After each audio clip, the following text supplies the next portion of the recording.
भगवान की, परम पूज्य आचार्य गुरुदेव श्री विद्यासागर महाराज की, मुनि श्री विमल सागर महाराज की, तीन कम नौकड़ी महाराजों की।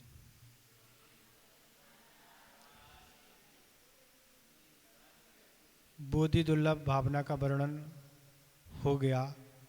अब अंतिम भावना के रूप में धर्म भावना का स्वरूप आ रहा है। 14 नंबर दोहा, इसका उच्चारण करना है। जे भाव मोह ते न्यारे, जे भाव मोह ते न्यारे, दृग ज्ञान वृत्तादिक सारे, दिग ज्ञान वृत्तादिक सारे, सो धर्म जबई जे धारई, सो धर्म जबई जे धारई,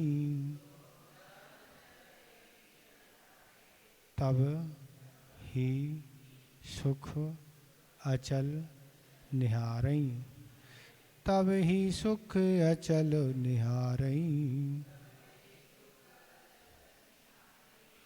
जे भाव मोह ते न्यारे, दिग ज्ञान वृत्तादिक सारे, सो धर्म जबई जी धारई, तब ही सुख अचल निहारई।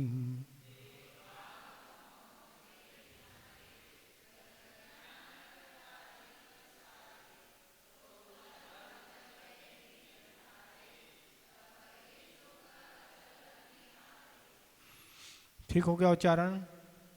कह रहे हैं मोह ते न्यारे, सो सारे, दिग ज्ञान वृत्तादिक सो धर्म।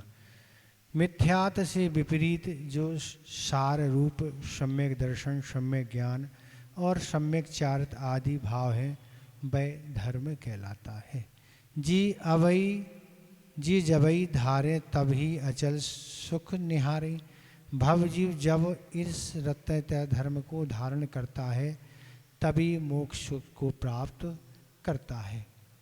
तो इसमें कहा जा रहा है धर्म भावना में कि धर्म भावना का चिंतन कैसे करें। तो मिथ्यात से विपरीत, जो अभी गृहीत और अगृहीत मिथ्यात का वर्णन कर दिया है, दूसरी ढाल में ये वर्णन किया था। तो मिथ्यात से जो विपरीत, गृहीत अगृहीत मिथ्यात का जो वर्णन किया है, उससे विपरीत जो सार रूप में सम्यक दर्शन, सम्यक ज्ञान और सम्यक चारित आदि भाव हैं, वह धर्म कहलाते। तो धर्म क्या है? ये मिथ्यात आदि जो हैं, इनको तो क्या कहा था? अधर्म कहा था। ये अधर्म है। जो भी गृहीत अगृहीत मिथ्या दर्शन, मिथ्या ज्ञान, मिथ्याचारित हैं, पर इनसे जो विपरीत हैं, वही सम्यक दर्शन, सम्यक ज्ञान और सम्यक चारित भाव हैं, वही धर्म है। इसके अलावा और कोई धर्म नहीं है। जो भी भगवान के द्वारा कहा गया, वही सम्यक ज्ञान है, वही सम्यक चारित है, वही सम्यक दर्शन है। तो इस तरह से ये कह रहे मिथ्या से जो विपरीत ठीक उल्टा है। और जो सार रूप में, सब सार की बात यही है कि सम्यक दर्शन, सम्यक ज्ञान और सम्यक चारित आदि आदि से और चीज़ें भी हैं, तप भी है, और बहुत सारी चीज़ें हैं जो भी भगवान ने कही हैं, जो भी बताए हैं, वे सब भाव क्या हैं? वह सब वह धर्म की कोटि में आते हैं। उसके इसके अलावा जो कुछ है वह क्या है? सब अधर्म है। तो कह रहे जी जबई धारे, तभी अचल सुख निहारे। भव जीव जब इस रत्नत्रय धर्म को धारण करता है, तभी मोक्ष सुख को प्राप्त करता है। क्या कह रहे हैं?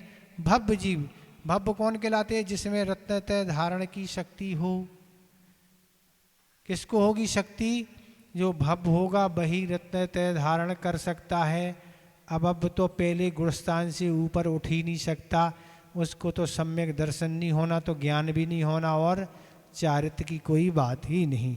तो कह रहे ये जब यह भव्य जीव जब रत्नत्रय को धारण करता है, अर्थात सम्यक दर्शन, सम्यक ज्ञान और सम्यक चारत को धारण करके फिर क्या करते हैं, उन व्रतों को निर्दोषता पूर्वक पालन करता है। किसको? मुनि व्रत को अंगीकार करके सम्यक दर्शन, सम्यक ज्ञान और सम्यक चारत जब धारण करेगा और उसको निर्दोषता से पालन करेगा, फिर अच्छी सी विशुद्धि बढ़ाएगा, फिर विशुद्धि बढ़ा के छपक श्रेणी चढ़ेगा, छपक श्रेणी में कर्मों को क्षय करके केवल ज्ञान प्राप्त करके मोक्ष चला जाएगा। ये इसमें उपाय बताए। पर कब मोक्ष सुख कब मिलेगा? मोक्ष सुख जब मिलेगा जब सम्यक दर्शन, सम्यक ज्ञान और सम्यक चारत को धारण करेंगे। अगर इसको धारण नहीं करेंगे तो नहीं होगा। तो इसलिए कहने वाले यही है कि इस तरह की भावना बनाओ। अणुव्रतों का तो वर्णन खूब कर दिया, अणुव्रतों का क्या स्वरूप होता सो बता दिया। अब महाव्रत का स्वरूप आगे छठी ढाल में बताने वाले हैं। तो इस तरह से मोक्ष सुख को प्राप्त करता है। क्या बात है? ऐसे धर्म का प्रभाव है कि धर्म के फलस्वरूप यह मोक्ष को प्राप्त कर लेता है, और मोक्ष प्राप्त कर लेता है तो वहाँ मोक्ष सुख मिलते ही है। तो मोक्ष सुख कैसा? जो वस्तु पर कोई आधारित नहीं है, वहाँ कोई वस्तु मिलने वाली नहीं है। महाराज वस्तु से सुख होता है पर वहाँ कोई भी वस्तु नहीं मिलेगी। फिर सुख कैसे होगा? तो वस्तु के अभाव में ही मोक्ष का सुख होता। वस्तु का वहाँ कोई सद्भाव नहीं है, कोई भी वस्तु वहाँ नहीं है, पर दुख का भी वहाँ कोई कारण नहीं है। कोई समस्या नाम की कोई वस्तु नहीं है। संसार समस्याओं का घर है, पर मोक्ष समस्याओं से रहित है। कोई तरह की कोई समस्या नहीं, रंच मात भी वहाँ दुख नहीं, कोई टेंशन की बात नहीं। Tension free. क्या है? Total tension free. ना कोई इंटेंशन ना कोई टेंशन। इंटेंशन गलत होता है तो टेंशन होता है, तो वहाँ कोई खतरे का काम नहीं है। और वह सुख ऐसा है जो कम ज़्यादा नहीं होना, कोई व्यवधान नहीं होना, और जीवन भर रहना है, 24 घंटे रहना है, जीवन भर और 24 घंटे रहना है। ना वहाँ सर्दी है, ना बारिश की कोई समस्या है, और ना वहाँ गर्मी की कोई समस्या है। लाइट चली जाए चाहे आती रहे तो लाइट है ही नहीं, लाइट फिटिंग नहीं है, करंट का कोई काम ही नहीं, वहाँ लाइट फिटिंग है ही नहीं। आपको लाइट फिटिंग इसलिए चाहिए, गर्मी लगती है ना, तो ऐसी गर्मी नहीं है वहाँ। और ना कोई नौकरी करना, ना कृषि करना, ना कोई व्यापार करना, ना कोई लड़ाई है, ना कोई झगड़ा है। तो ऐसी सारी कोई समस्याएं नहीं हैं। तो महाराज वहाँ पर लेके तो लोग बोर हो जाते होंगे। जेल किसी व्यक्ति को 10-15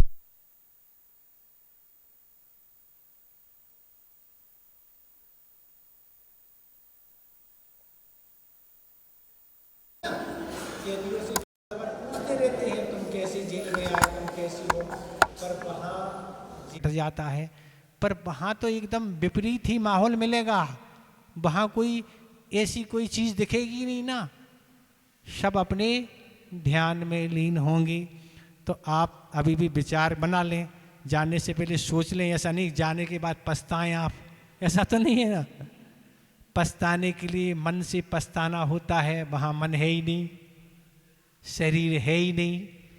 टेंशन किससे? मन से होते, तो मन वहाँ है ही नहीं। मन का, शरीर का, सब इंद्रियों का अभाव यहीं हो जाएगा। इसलिए आप टेंशन ना करें, निष्टेंशन आप अच्छे से मोक्ष पधारें और अपने आगामी जीवन को अच्छा बनाएं। यही अच्छी बातें हैं। ठीक है, इसमें कुछ पूछना तो नहीं है? क्या? अनंत चतुष्टय? कुछ आवाज स्पष्ट नहीं हो रही ना।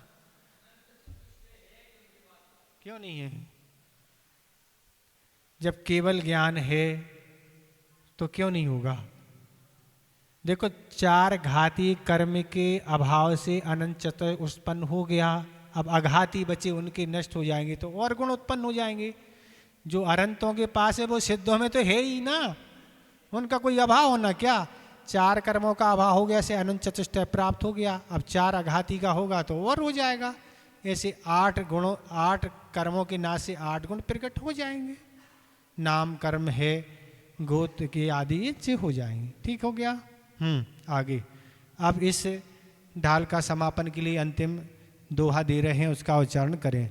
सो धर्म मुनि ना करी धरिए, सो धर्म मुनि ना करी धरिए।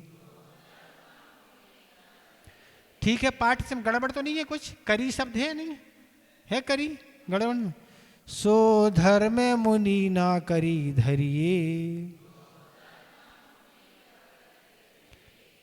तिनकी करतूती उचरिए, तिनकी करतूती उचरिए।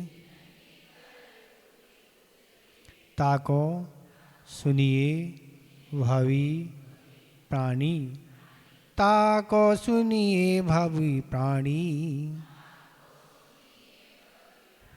अपनी अनुभूति पिछानी, अपनी अनुभूति पिछानी।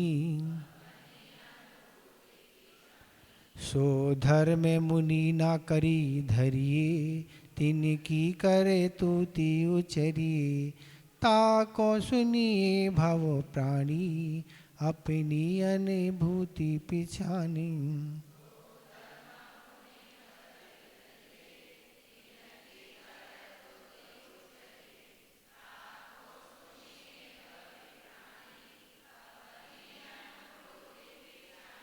ठीक हो रहा उच्चारण? कहीं कोई दिक्कत तो नहीं है? तो क्या कह रहे हैं? सो धर्म मुनि कर धरिए, ऐसा धर्म मुनियों के द्वारा धारण किया जाता है। तिनकी करतूती उचरिए, उन मुनियों का कर्तव्य अर्थात व्रतों का आचरण कहा जा रहा है। भावी प्राणी ताको सुनिए, हे भव जीवो मुनियों के उस कर्तव्य को सुनो। अपनी अनुभूति पिछानो और अपनी आत्मा की स्वभाव को पहचानो। तो क्या कह रहे हैं? ऐसा धर्म मुनियों के द्वारा धारण किया जाता है। कौन सा धर्म? जो सम्यक दर्शन, सम्यक ज्ञान और साम्यक चारित्र रूप जो धर्म है, वो किसके द्वारा धारण किया जाता है? मुनियों के द्वारा धारण किया जाता है। तो सम्यक दर्शन और सम्यक ज्ञान तो क्या होता है? गृहस्थों को चारों गतियों में होता है। पर सम्यक चारित्र क्या है? तो सम्यक चारित्र की पूर्णता तो मुनियों को ही होती है। गृहस्थों को एक देश चारित्र होता है और पशुओं को भी एक देश चारित्र, क्योंकि पंचम गुण स्थान होता है। इसलिए कह रहे हैं ऐसा धर्म मुनियों के द्वारा धारण किया जाता है। सम्यक ज्ञान और सम्यक चारित्र तो सभी को है, पर सम्यक चारित्र की पूर्णता किसकी होती है? मुनियों को होती है। इसलिए कह रहे हैं ये तीनों मुनियों के द्वारा ही धारण किए जाते हैं। यह धर्म क्या है? धर्म की पूर्णता मुनियों के द्वारा धारण की जाती है। तिनकी करतूती उचरिए, तो उन मुनियों का कर्तव्य जो व्रतों का आचरण कहा जा रहा है। अब अगली जो छठी ढाल आ रही है उसमें क्या बताया जाने वाला है? मुनियों के 28 मूल गुण कौन से होते हैं? क्योंकि गृहस्थों के 12 व्रत तो बता दिए, गृहस्थों के 12 व्रत बता दिए, अहिंसाणु व्रत, सत्राणु व्रत, आचारण व्रत, ये बता दिए। 12 व्रत पूरे बता दिए कि गृहस्थों के कौन से 12 व्रत होते हैं, कौन सी प्रतिमाएं होती हैं, उनका स्वरूप बता दिया। अब मुनियों के 28 मूल गुण कौन से होते हैं, वे कैसे पालन करते हैं, कैसे वह विशुद्धि बढ़ा के इस छपक श्रेणी पर चढ़ के केवल ज्ञान प्राप्त करके मोक्ष प्राप्त कर लेते हैं। अभी भी सुन के चक्कर तो आते होंगे, महाराज कैसे मोक्ष मिलेगा, कितना कठिन है महाराज। बिल्कुल कठिन नहीं, एक समय में पहुंच जाएंगे आप। ज़्यादा कोई आपको कार्य वगैरह की जरूरत नहीं पड़ेगी। आप जैसे ही कर्मों का अभाव होगा, बस एक समय में 7 राजू एक समय में 7 राजू यहाँ मध्य लोक से एक समय के अंदर आप सिद्धालय बिना किसी सहायता के पहुंच जाएंगे। कोई सहयोग की कोई आपको भेजने नहीं जाएंगे, कोई मोक्ष वहाँ कोई ज़रूरत नहीं है। आप स्वयं सुता यूँ ऐसे ऊपर उठते हुए एक समय के अंदर वहीं सिद्धों में सम्मिलित हो जाएंगे।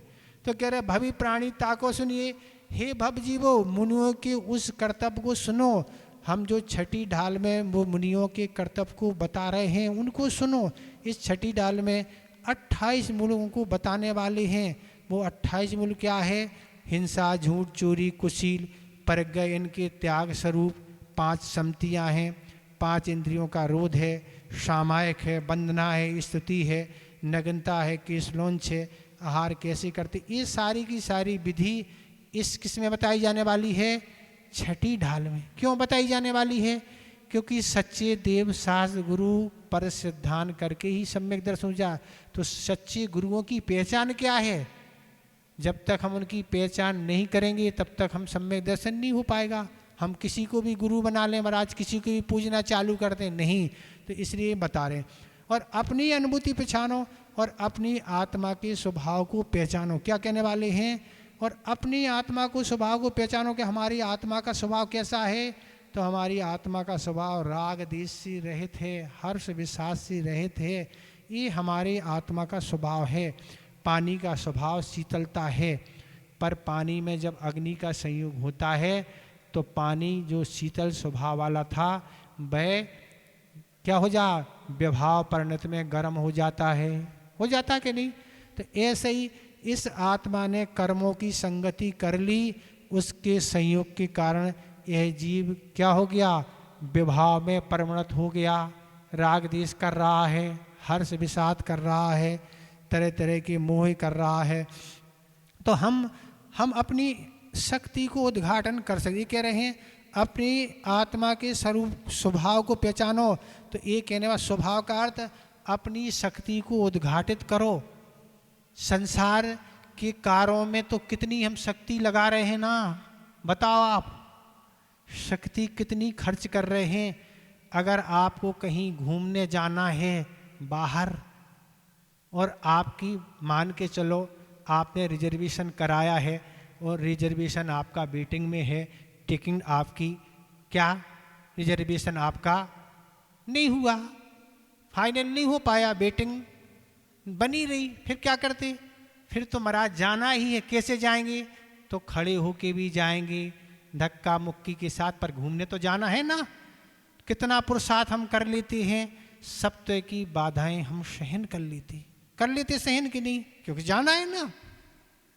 पर आचार्य कहते इससे कम भी मोक्ष मार्ग की बाधाएं आप अगर इस सहन कर लें, संसार में जो बाधाएं आप सहन कर रहे हैं उससे कम भी अगर आप मोक्ष मार्ग की बाधा सहन कर लें तो आप मुक्ति को प्राप्त कर सकते। कठिन होते कठिन लगता है। आचार्य गुणभद्र महाराज ने आत्मा शासन में एक श्लोक दिया, वह उसमें कह रहे हैं कि हे भव प्राणी, जितना तुम कष्ट व्यापार करके, खेती करके, नौकरी करके कष्टों को सहन कर रहे हो, बार बार हर जन्म में कष्ट सहन करना पड़ता है, तब क्या होता है? धन आता है। तो हर भाव में तुम खेती किसानी व्यापार आदि करके जितने तुम कष्ट सहन कर रहे हो, अगर तुम उतना कष्ट एक बार मोक्ष मार्ग के लिए कर लो तो तुम्हारा कष्ट हमेशा हमेशा के लिए छूट जाएगा। ऐसा आचार्य गुणभद्र महाराज कह रहे। बस एक बार जितना तुम सुबह से शाम और में कितना श्रम करते हो, कितनी मानसिक शारीरिक वेदना सहन करना पड़ती है, उतनी वेदना मोक्ष मार्ग के लिए सहन कर लो तो क्या हो जाएगा? हमेशा के लिए तुम कष्ट से रहे। तो ये उपाय बता रहे हैं। देखो हमने इसलिए आपसे कहा था कि मुनि महाराज को केवल 22 वर्ष आचार्य उमा स्वामी जी ने बताए, ज़्यादा से ज़्यादा एक साथ आएंगे तो 19 से ज़्यादा नहीं आएंगे। कितने आएंगे? 22 नहीं आएंगे एक साथ। कितने आएंगे? अधिक से अधिक 19 आएंगे, अधिक से अधिक आएंगे, अधिक से अधिक आते नहीं, आ सकते हैं। तो अब ये रहेंगे, पर मुनियों के 22 हैं, आपके कितने हैं? 2200 हैं कि 22,000 हैं, वो आप समझो। आपकी कितनी समस्याएं ज़्यादा हैं? समस्याएं आपकी ज़्यादा हैं और कठिनाई आप मोक्ष मार्ग में समझ रहे। और कठिनाई कहाँ है? संसार मार्ग में। आपको सुबह से बनाना भोजन 12 बज जाएंगे, पसीना पसीना हो जाएंगे, तब भोजन मिलता है, वो भी एक हाथ से आपको ग्रहण करना, और वो कोई मनाने वाला नहीं। और अपन को कोई बनाना भी नहीं, कुछ भी नहीं करना, एक क्या दोनों हाथों से, और मनाने वाले खड़े हैं, आपको कोई मनाना तो नहीं है। अब कठिनाई कहाँ है बताओ ना, क्या है कठिनाई? महाराज जी मनपसंद चीज़ नहीं मिलती है, ऐसा भी कहते लोग। मनपसंद हमारी जो फेवरेट है ना, फेवरेट, वो तो कोई देगा नहीं, वही फेवरेट हो जाएगी। आप जो रोज़ भोजन करने लगोगे तो मूंग की दाल आपकी फेवरेट बन जाएगी, फिर आपको कुछ लगेगा नहीं ना। हमें तो आज तक नहीं लगा, आज तक हमें जीवन में नहीं लगा कि हमें कोई नई चीज़ चाहिए। अभी तक, आज तक, इतने वर्षों में कभी कोई ऐसा नहीं लगा कि हमें आज कल ही हमने लिया था वो। क्यों कल? वो तो कल क्या है, राग देश तो रोज कर रहे हैं, उनके लिए कल नहीं है, वो रोज रोज वो ही चाहिए, वो वस्तु नहीं चाहिए। तो ये कोई बात है क्या? तो ये कह रहे हैं अपनी शक्ति को ध्यान करो और स्वभाव को पहचानो और विभाव को छोड़ो। ये जो विभाव में तुम परिणम कर रहे हो, उस विभाव को छोड़ो। तुम में अपार शक्ति है, उस शक्ति को उद्घाटित करने के बाद तुम उस मोक्ष को प्राप्त कर सकोगे। इस तरह यह आपकी पंचम ढाल का अंतिम दोहा हो गया। इसमें आपको कुछ पूछना तो आप पूछ सकते हैं। ठीक है, कुछ नहीं पूछना? अच्छा लग रहा है मतलब? ठीक है, ये 12 भावनाओं का वर्णन हो गया। अब आगे और एक ढाल और बची है। अब आपको समय हो, बाहर नहीं जाना हो तो वो और पूर्ण कर लेते हैं। वो बाहर जाना है, कहीं का आपका टिकट पक्का हो गया हो, जाना की प्लानिंग हो, तो अब बहुत दिन से घाटोल में लगभग 1.25 महीने रहते रहते हो गए, महाराज जी जा ही नहीं पाए कहीं। ऐसा है क्या ना? जेल से बुरी दशा है, ऐसा है लग रहा है? ऐसा तो नहीं लग रहा ना? अरे बंदे तो हम हैं, आप नहीं ना। संकल्प तो हमारा है, आपका तो कोई संकल्प है ही नहीं ना। आप तो कभी भी जा सकते, कभी भी आ सकते। हम आगम की आज्ञा से बंधे हुए हैं तो बंधे हैं। हमें कोई टेंशन नहीं है, हम तो कहीं भी रहते तो इन टेंशन फ्री रहते। हमें समय ही नहीं है सोचने का, हम ऐसा सोचें। ठीक है, हो गया पंचम ढाल। छठी ढाल चालू करें। अब छठी ढाल प्रारंभ होती है। इसमें मुनि के स्वरूप के वर्णन बता रहे हैं। मुनियों का अहिंसा, सत्य, अचौरी और ब्रह्मचारी व्रत का क्या स्वरूप है, इस ये पहले दोहे में आ रहा है। इसका उच्चारण करें। षटकाय जीव ना हनन तैं, षटकाय जीव ना हनन तैं, शव विधि दरव हिंसा टरी, सब विधि दरव हिंसा टरी। रागादि भाव निवारतें, रागादि भाव निवारतें, हिंसा ना भावित अवतरी, हिंसा न भावित अवतरी। जिनके ना लेश मृषा ना जल,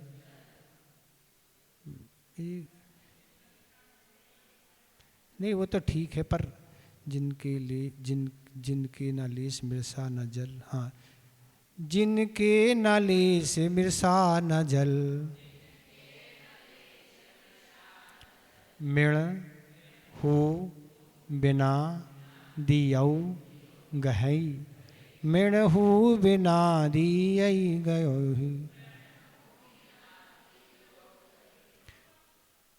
8-10 सहस विधि शील धर, 8-10 सहस विधि शील धर, चिद ब्रह्म में नित रमी रहई, चित ब्रह्म में नित रमी रहई। सटकाय जीव न हनन तें, सब विधि दरव हिंसा टरी, रागादि भाव निवारतें, हिंसा न भावित अवतरी। जिनके न नीस मिर्सा न जल मृहु बिना दी औ गहई। 8-10 सहस विधिशील धर चित ब्रह्म में नित्य रमी रहई।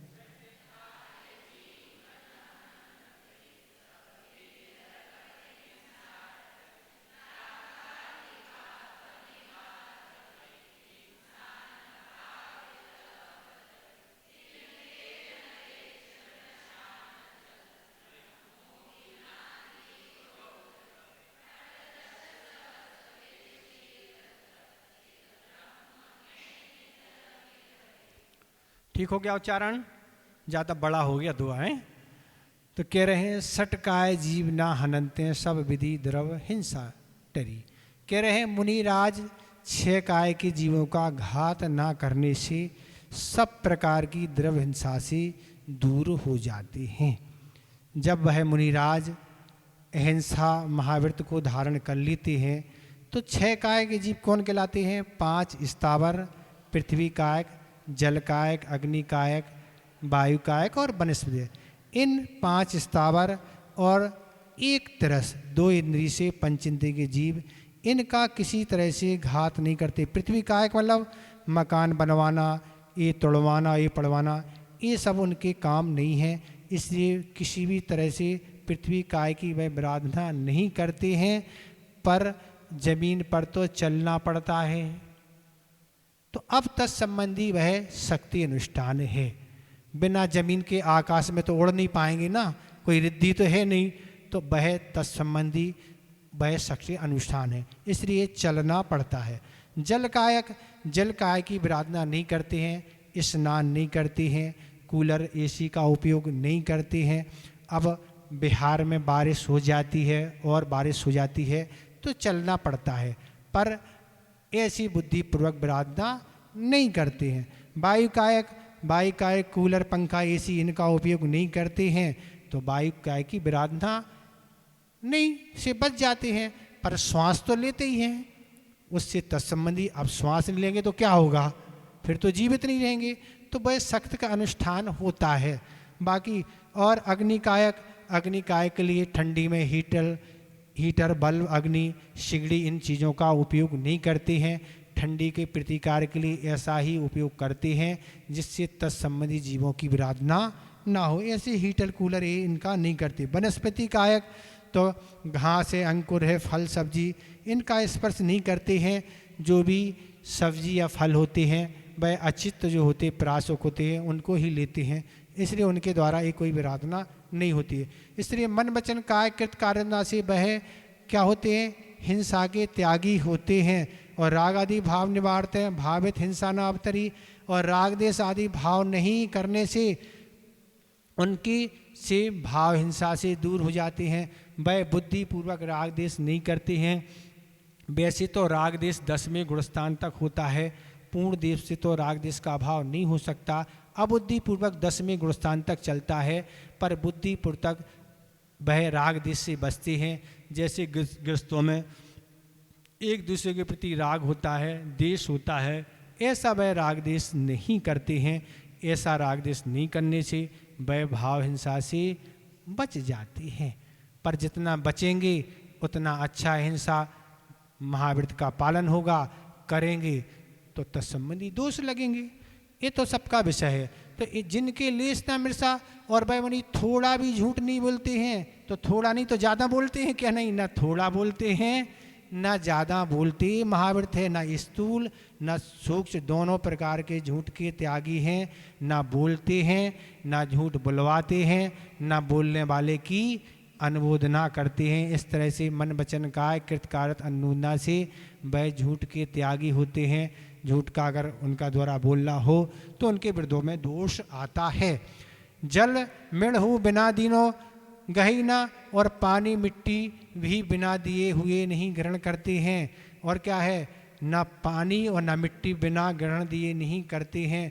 तो पानी और मिट्टी के अलावा ग्रहण करते हैं महाराज? पानी मिट्टी ग्रहण नहीं, बाकी कर सकते क्या? तो बाकी कुछ भी नहीं करते हैं, ना पानी ना मिट्टी। अब क्या स्थिति बनती है? जंगल में जो मुनिराज रहते हैं कभी अचानक कभी पानी की आवश्यकता पड़ सकती है तो उसमें वह झरने का पानी ले सकते हैं। नदी का पानी जहाँ पत्थर है और पत्थर के गर्म हो जाने से उसके आसपास का पानी गर्म हो जाता, उसको अपवाद मार्ग में ले सकते हैं, पीने के लिए नहीं, उपयोग के लिए। तो ऐसे पानी उसको ही ले सकते हैं जिसको सामान्य रूप से सभी लोग पर अधिकार लेने का वो ले सकते हैं, जिस पर प्रतिबंध है उसको नहीं ले सकते।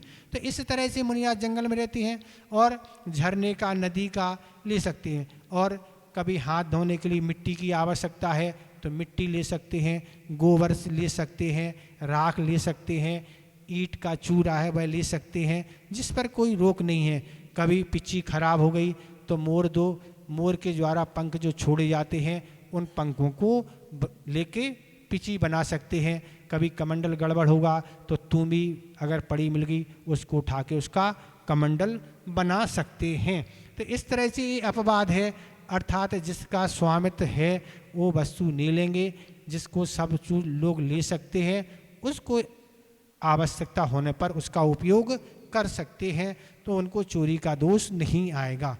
8-10 सहस विदशील धर नित्य चित्त ब्रह्म में रमी रहे। और 18,000 प्रकार के शीलों को धारण कर सदा चेतन रूपी आत्मा के स्वरूप में लीन रहते। वो क्या कह रहे हैं? 18,000 प्रकार के शीलों को धारण कर, 18,000 शील जो के भेद जो होते हैं उनकी पूर्ति 14वें गुणस्थान में होती है। 14वें गुणस्थान के जो मुनिराज होते हैं वह ये 18,000 शीलों का पालन करते हैं। सामान्य मुनिराज तो यथायोग उनके गुणस्थान बढ़ती जो है उसका पालन करेंगे। कुशील पाप का मन वचन काय कृतकारत अनुया से त्याग रहेगा। माता बहन और पुत्री के समान ही कोई भी बेटी से व्यवहार होगा, माता के समान आदि। इस तरह से ये आपका पहला दोहा हो गया। इसमें 4 व्रतों का वर्णन हो गया। इसमें आपको कुछ पूछना तो आप पूछ लें। ठीक हो गया? कुछ पूछना तो नहीं? ये तो सब आप समझते ही ना, जानते ही हैं। ठीक है, अब संस्मरण थोड़ा आज बड़ा है इसलिए अब आगे का दोहा नहीं करते हैं, संस्मरण को सुना देते हैं।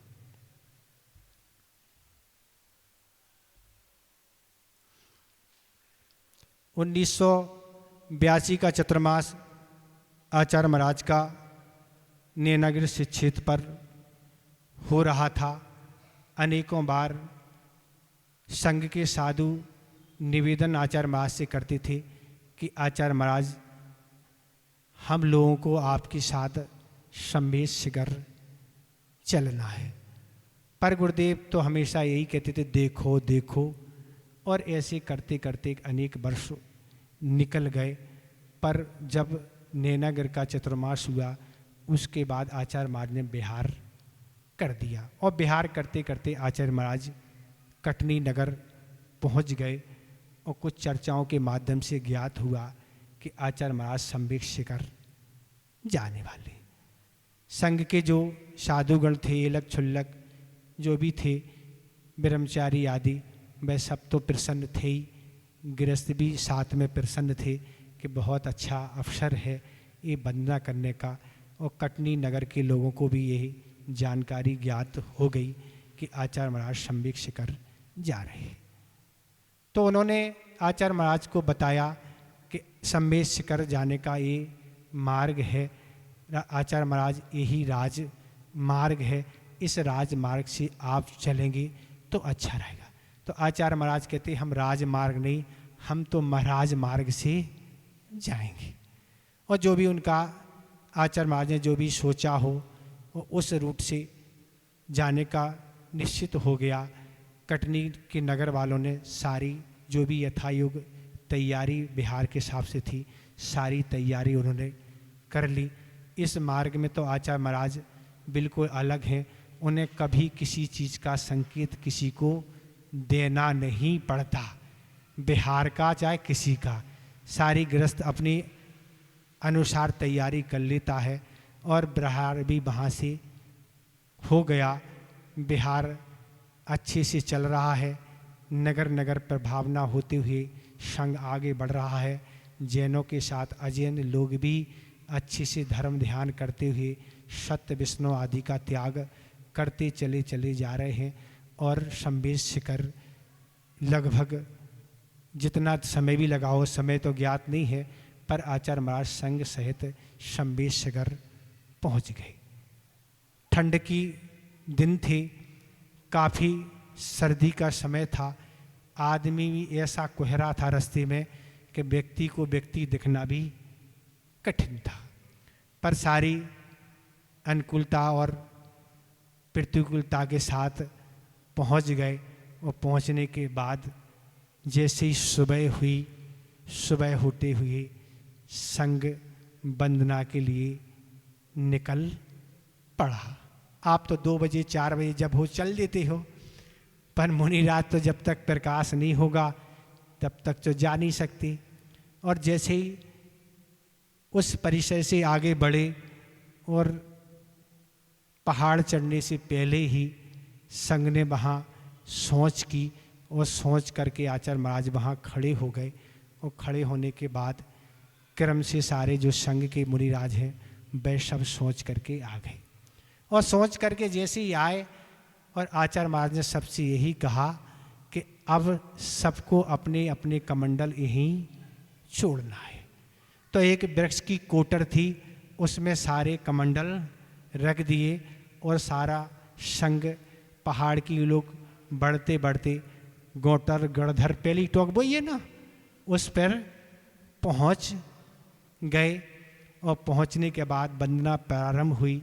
सभी ने अच्छे से पहले तो उन टोकों पर उन सिद्ध अवस्था में होने वाले सिद्ध परमेश्वरी को नमस्कार किया, अच्छे से उनकी स्तुति की, कायस्वर किया, परिक्रमा की और ध्यान लगाया।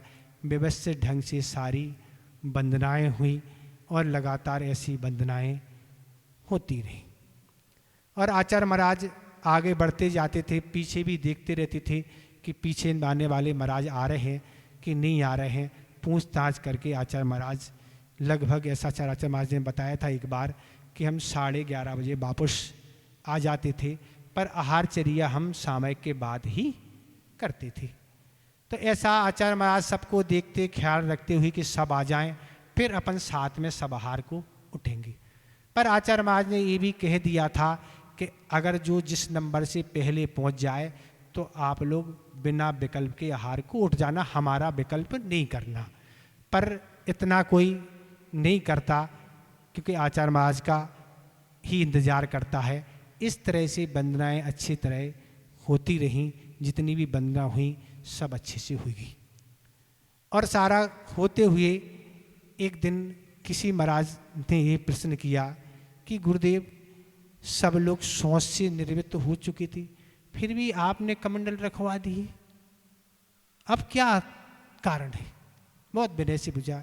गुरुदेव ने यही उत्तर दिया कि भैया जहाँ से अनेक आत्माएं मुक्ति को प्राप्त हुई हैं, जहाँ का कण कण पवित्र है, और उस स्थान पर हम जाके लघु शंका और सोच करें। अगर हमारे साथ में कमंडल होगा तो सोच और लघु शंका का भाव आ सकता है, इसलिए हमने उसी समय वहीं कमंडल रखवा दिए जिससे सोच और लघुशा करने का भाव नहीं आए। ये आचार्य महाराज की सोच है। अपन जिस बात को नहीं सोच सकते उस चीज़ को आचार्य महाराज कैसे सोचते हैं, अपन को स्वयं ताजे। पर आज क्या स्थितियां बनी हुई हैं, आप स्वयं विचार करो। हम संस्मरण क्यों सुना रहे हैं कि आज गृहस्थ किस लिए संवेद शिखर जा रहा है और वहां जाके क्या कर रहा है, ये विचार करो कि कहाँ भोजन भी चल रहा है, पानी भी पी रहे हैं, लघु शंका भी जा रहे हैं, सोच भी जा रहे हैं, मनोरंजन भी चल रहा है। सब कुछ जो कुछ होता है वो आप समझें, क्या क्या चलता है वो तो आपका विषय है।